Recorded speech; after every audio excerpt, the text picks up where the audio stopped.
اللہ پہ یقین رکھنے والا مسلمان اور دنیا اور آخرت کی کامیابی پانے والا مسلمان، وہ اپنے اللہ اور رسول صلی اللہ علیہ وسلم کی اطاعت کرے گا، اس کے علاوہ وہ کسی کی اطاعت نہیں کرے گا۔ اب ہم لوگ آگے پڑھتے ہیں۔ نفاق کی علامتیں، نفس کی بندگی۔ اس کے برخلاف اگر کوئی شخص یہ کہتا ہے کہ خدا اور اس کے رسول صلی اللہ علیہ وسلم کا ارشاد یہ ہے تو وہ کرے، میرا دل تو اس کی نہیں مانتا، مجھے تو اس میں نقصان نظر آتا ہے، اس لیے میں خدا اور رسول صلی اللہ علیہ وسلم کی بات کو چھوڑ کر اپنی رائے پر چلوں گا۔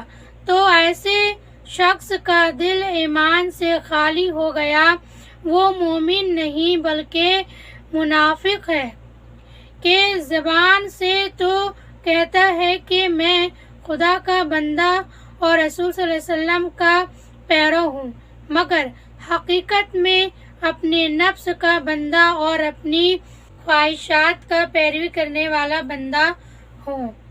تو یہاں پہ یہ بات تو بالکل سمجھ میں آ گئی ہے کہ اگر کوئی اپنے آپ کو مسلمان کہے اور اس کے بعد پھر وہ اللہ اور اللہ کے رسول کا انکار کرے تو بالکل وہ منافق ہے۔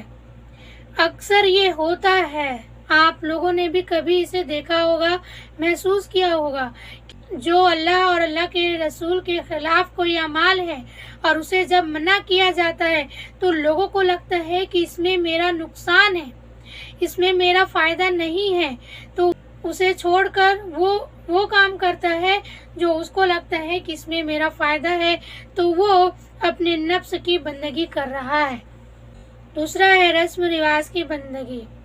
اس طرح اگر کوئی شخص یہ کہتا ہے کہ خدا اور رسول صلی اللہ علیہ وسلم کا حق کچھ بھی ہو مگر فلاں بات تو باپ دادا سے ہوتی چلی آ رہی ہے، اس کو کیسے چھوڑا جا سکتا ہے، یا فلاں قاعدہ تو میری خاندان یا برادری میں مقرور ہے، اسے کیوں کر توڑا جا سکتا ہے، تو ایسے شخص کا شمار بھی منافق میں ہوگا، خواہ نمازیں پڑھتے پڑھتے اس کی پیشانی پر کتنے ہی بڑے پڑ گئے ہوں اور ظاہر میں اس نے کتنی ہی اچھی صورتیں بنا رکھی ہوں، اس لیے کہ دین کی اصلی حقیقت اس کے دل میں اترتی ہی نہیں۔ دین رکوع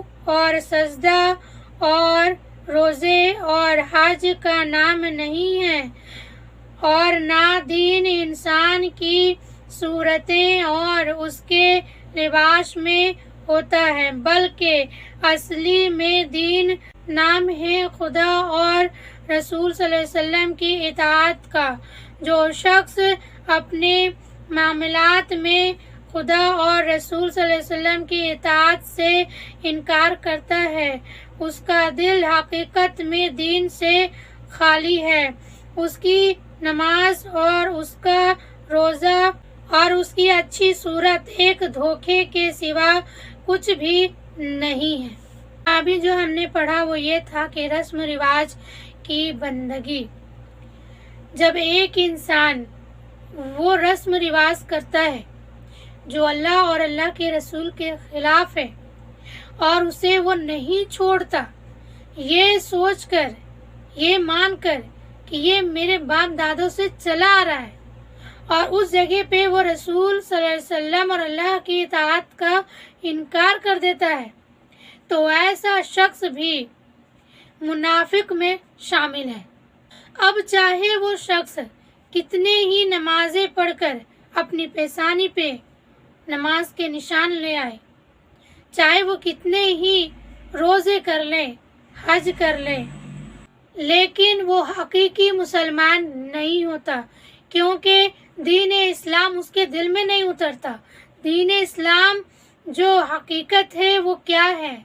کیا وہ نماز، روزہ، حج کا ہی نام ہے؟ نہیں، دین اسلام اللہ اور اللہ کے رسول کی پوری مکمل اطاعت کرنے کا نام ہے۔ تو اگر کوئی شخص اس طرح سے اپنی زندگی گزارتا ہے، اللہ کے رسول کی خلاف ورزی کرتا ہے، اور پھر کیوں نہ وہ نمازیں پڑھتا ہو، کیوں نہ وہ روزے رکھتا ہو، کیوں نہ وہ حج کرتا ہو، اور کیوں نہ وہ خوبصورت صورت رکھتا ہو، وہ دھوکہ دیتا ہے۔ تو یہ تھی ہماری پڑھائی، جو کہ الحمدللہ بہت بہترین ہے۔ ہم اس کو پڑھ چکے ہیں اور اس کو اور بہتر طریقے سے ہمیں یہاں پہ اور ایکسپلین کیا گیا ہے۔ سو الحمدللہ اللہ کا شکر ہے کہ اللہ رب العزت ہمیں ایسا دین عطا کیا ہے کہ ہم اسلام کو اور گہرائی سے جان رہے ہیں۔ تو آج کی پڑھائی ہم یہی کمپلیٹ کرتے ہیں۔ انشاءاللہ ہم اگلی دفعہ پھر سے ملیں گے۔ تو پھر اپنا خیال رکھیں اور دعا میں یاد رکھیں۔ السلام علیکم ورحمۃ اللہ وبرکاتہ۔